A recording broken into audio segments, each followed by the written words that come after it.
Life changing Gautam Buddha story in Hindi. Gautam Buddha की शिक्षाप्रद कहानी जो आपकी जिंदगी बदल देंगी। नमस्ते मेरे प्यारे भाइयों और बहनों, आप सभी का नेचर ध्यान कहानियां पर स्वागत है। दोस्तों, अगर आप इस कहानी को अंत तक और सुनते हैं तो आप अभी से ही अपना समय बर्बाद करना बंद कर देंगे। दोस्तों, आज के इस गौतम बुद्ध की शिक्षाप्रद कहानी से आपको बहुत कुछ सीखने को मिलने वाला है, इसलिए इस कहानी को अंत तक जरूर सुने। गौतम बुद्ध की शिक्षाप्रद कहानी गौतम बुद्ध स्टोरी इन हिंदी। दोस्तों, एक बार गौतम बुद्ध अपने भिक्षुओं के साथ एक वृक्ष के नीचे बैठ विश्राम कर रहे थे। उस वृक्ष की छांव में बुद्ध अपने भिक्षुओं की जिज्ञासा दूर कर रहे थे। बुद्ध के सभी भिक्षु एक एक करके उनसे प्रश्न पूछ रहे थे और गौतम बुद्ध उनके प्रश्नों के उत्तर दे रहे थे। बुद्ध के उन भिक्षुओं में कुछ भिक्षु ऐसे भी थे जो कुछ समय पहले ही संघ से जुड़े हुए थे, जिसके कारण अभी उनके भीतर वह समझ पैदा नहीं हुई थी जो गौतम बुद्ध के प्रवचनों को समझ सके। गर्मियों का समय था, सूरज अपने चरम पर था और चारों तरफ धूप ही धूप थी। लेकिन उस वृक्ष के कारण बुद्ध और उनके सभी भिक्षु आराम से छांव में बैठे हुए थे।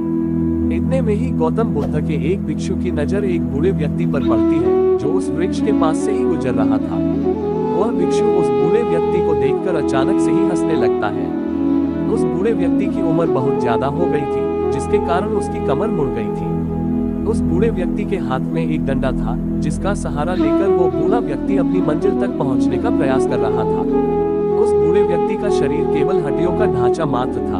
अपने भिक्षु को हंसते हुए देख बुद्ध उससे कहते हैं कि मेरे प्रिय भिक्षुओं, कृपा कर हंसो मत, क्योंकि जिस व्यक्ति को देखकर तुम अभी हंस रहे हो वो कोई साधारण व्यक्ति नहीं है, बल्कि वह व्यक्ति इसी क्षण तुम्हारे जीवन को रूपांतरित करने की क्षमता रखता है।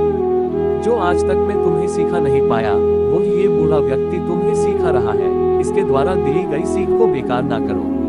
बुद्ध की ये बात सुनकर वह भिक्षु बुद्ध से कहता है कि मुझे क्षमा करे बुद्ध, पर मुझे ये समझ नहीं आ रहा है कि जो एक बूढ़ा व्यक्ति जो खुद अपने शरीर और अपनी बीमारियों से लाचार है, वो मुझे क्या सिखा सकता है। फिर बुद्ध उस भिक्षु से कहते हैं कि ये बूढ़ा व्यक्ति तुम्हें तुम्हारा भविष्य दिखा रहा है। जिस बुढ़ापे को और लाचारी को देखकर तुम अभी हंस रहे हो, वो बुढ़ापा और लाचारी तुम्हारे जीवन में भी आने वाली है। वह बूढ़ा व्यक्ति तुमसे कह रहा है कि अभी समय है इस स्वस्थ शरीर का अच्छे कर्म करने के लिए उपयोग करो।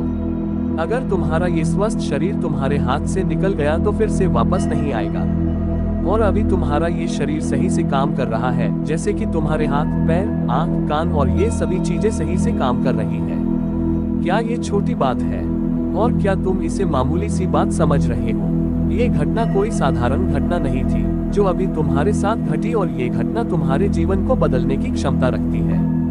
ठीक इसी तरह की घटना ने मेरा जीवन बदला था और इस तरह की घटना के कारण ही मैं आज बुद्ध हूँ। फिर वह भिक्षु बुद्ध से कहता है कि क्षमा करे बुद्ध, परंतु मेरे मन में यह विचार ही नहीं आया कि मैं उस बूढ़े व्यक्ति से कुछ सीख सकता हूँ। उसे देखकर केवल मुझे हंसी आ गई। ऐसा इसीलिए हुआ क्योंकि तुम्हें अपने भीतर कहीं ना कहीं लगता है कि जिस स्थिति में आज वो बूढ़ा व्यक्ति है, उस स्थिति में तुम कभी नहीं आओगे।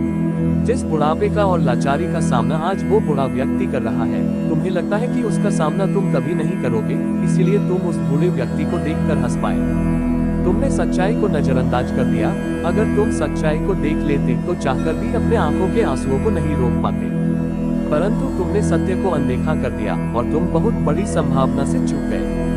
बुद्ध की ये बात सुन वो भिक्षु बुद्ध से क्षमा मांगता है और ये निश्चय करता है कि वह अपने स्वास्थ्य का उपयोग अपने अहंकार को बढ़ाने में नहीं बल्कि परम सत्य को पाने में करेगा। दोस्तों, जो लोग इस कहानी को पढ़ रहे हैं, हो सकता है कि आप बड़ी बड़ी समस्याओं में हो या हो सकता है कि आप परेशानियों में हो, लेकिन फिर भी एक बात को हमेशा ध्यान में रखना है कि जब तक आपका स्वास्थ्य ठीक है, तब तक आप किसी भी बड़ी से बड़ी समस्या से बाहर आ सकते हैं। दोस्तों, इसीलिए बुद्ध ने कहा है कि हमारा स्वास्थ्य हमारा सबसे बड़ा उपहार है जो हमें इस सृष्टि से मिला हुआ है, इसलिए इसका उपयोग सही से करें। दोस्तों, आपको ये गौतम बुद्ध की शिक्षाप्रद कहानी कैसी लगी, कृपया हमें नीचे कमेंट बॉक्स में कमेंट करके जरूर बताएं। और आपको ये कहानी पसंद आई होगी तो आपने YouTube चैनल नेचर ध्यान कहानियाँ को दोस्तों के साथ इसे अवश्य शेयर कीजिए, ताकि और लोगों को भी गौतम बुद्ध की शिक्षाप्रद कहानी सुनने को मिल सके। दोस्तों, आज के इस Gautam Buddha story in Hindi article में सिर्फ इतना ही। दोस्तों, हम आपसे फिर मिलेंगे ऐसे ही एक आर्टिकल के साथ। तब तक के लिए आप जहाँ भी रहिए, खुश रहिए और खुशियाँ बांटते रहिए। आपका बहुमूल्य समय देने के लिए धन्यवाद।